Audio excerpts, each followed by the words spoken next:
एक पठान ने सरकारी ज़मीन पर दीवार बनाई। उसका रौला पड़ गया। किसी ने उसको कहा कि कुछ ऐसा करो कि दीवार पुरानी लगे। उसने लिखा कि हम कायदे आज़म को पेशावर आने पर खुशामदीद कहते हैं। अगर किसी ने कम दिनों में डिस्को डांस सीखना है तो वो आजकल ठंडे पानी से नहाया करे, ज़्यादा दिन नहीं लगेंगे।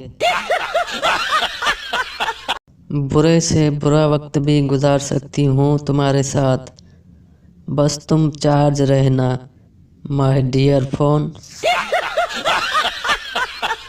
लोगों के रिश्तेदार दुबई, इंग्लैंड, यूरोप और अमेरिका में, और हमारे ब्लैक लिस्ट में। टीचर पप्पू से सवाल करते हुए 10 केमिकल के नाम बताओ। तो पप्पू ने कहा ऑक्सीजन, क्लोरीन, फ्लोरीन, ब्रोफीन, नोरीन, अम्बरीन, समरीन, नौशीन, रामीन, यास्मीन। एक बार फिर टीचर सरदार से 15 फलों के नाम बताओ।